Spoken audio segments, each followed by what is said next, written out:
So what we're going to talk about first is just talking about general navigation. So what I'm going to talk about in just a few minutes here is just this top bar, this brown bar on the top. And this is what we call the global navigation. And what that means is that everything that's on this top bar goes across all of your courses and all of your groups. So we can do groups in here, just like we had YO groups. We can do groups in here, we can do classes in here, but this top bar is global to all of them. So this is not specific to a specific course. So if you went up and you went to assignments or grades, this is not just for a specific course. This is for all the courses you teach or have taught. So one of the things that we start with when you first log in, this is what you and your students see. And what you see here is you see recent activity. So your students are going to see that, so that we know that there was 2 announcements in the psych class. There's 1 assignment that needs to be done, that there are 7 discussions with new posts in them, and we know that right away when we log in. Also, if you're an instructor, it says, here's a test quiz that needs to be graded. That means that somebody's submitted an assignment that you need to grade, and it also tells you what's going on. So if you're a student or faculty member, under the to-do, the student might have, you have an assignment today, that's due today.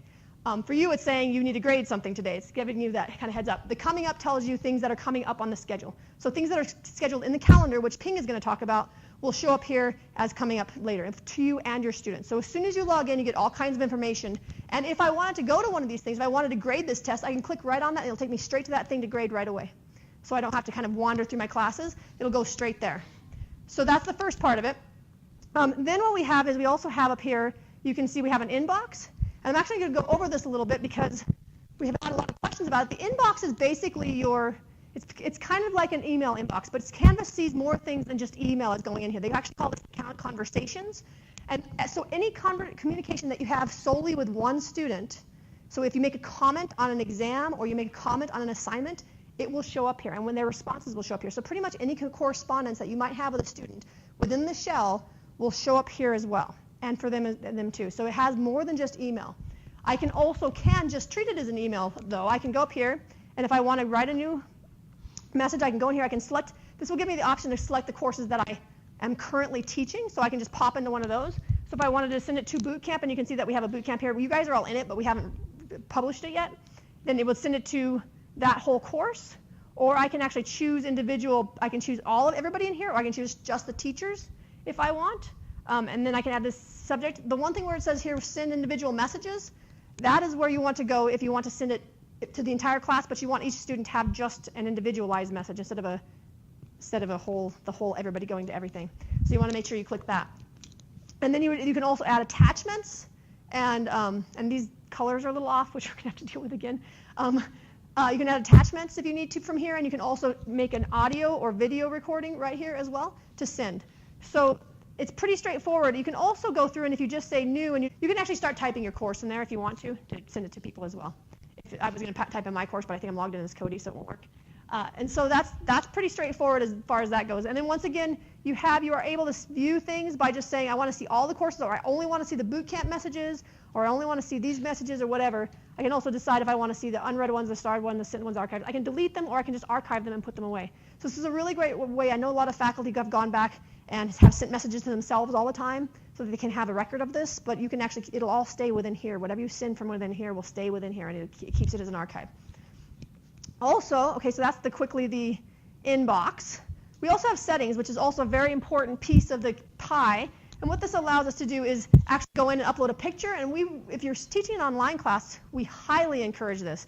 Or an online class or a very large class, right? There's a lot of faculty who go and take pictures of their students. You take pictures of students every semester so they can learn their names. You don't have to do that if you can get them to upload their pictures to here. You can go in here and you can see their pictures. And so this is a great way, and it's really easy to do. Canvas, a lot of the stuff in Canvas, when you roll over it, you'll see that pencil shows up. And a lot of things in Canvas are like that, so you roll over stuff and options will pop up. So that's something that's helpful. The one thing that we did with Canvas that we thought was really important and exciting was that we were able to make it so that there were push notifications. And what that means is that when things happen inside the shell, you will get information from them. You and your students will get information. So if I go, let me go back really quick to the settings and show you one other thing. I can add other ways of contacting. So I know a lot of my students I've struggled with students who don't want to check the UWY email address, only check it once a week or something. They can actually add other ways to contact them that they like better. So if they have a Gmail account that they can't check every day, or they don't check email at all and they check their texts, they can add all these information on here. You can actually add as many email addresses as you want.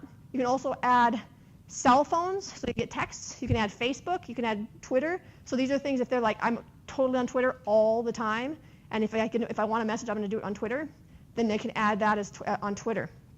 They can choose to do that, or you can choose to do that if you want. But that's an option. The reason these are important is because when we go to the notifications, then we can choose how we want to be notified by the system.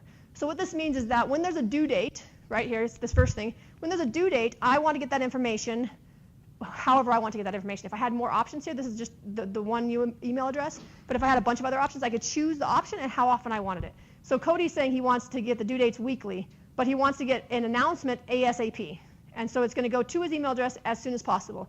And I can adjust that as a student or faculty. So one thing that's really important when you're teaching is that, first of all, you can set that up so that you get them, and you can say, I want a message every time somebody submits something or every time somebody makes a comment on a thread. Be careful with these. I turned them all on when I first started teaching, and it was like bombardment of stuff. I had like 20 texts in like 10 minutes. I was like, okay, that's enough of that. I need to ramp back just a little bit. But you can do that. But one thing is, if you're going to be doing something like I'm going to use a lot of announcements, tell your students that. Say the announcements are going to be really important. So make sure that you have the announcements turned on. Okay. One thing to note is that students can opt to choose whatever way they want to get the stuff, or they can opt to never get the stuff. They can't never get it if they log in. It always shows up when they log in, but they can have it not pushed to them if they want. So they can do that as well. Okay, and then let me just go back, and where the notes go? Meg took her iPad, so I don't know where I am. It's all right though. Oh, one other thing is there's this help button right here, and we have fabulous Canvas help. We paid for it. We paid for a full help for everybody on campus.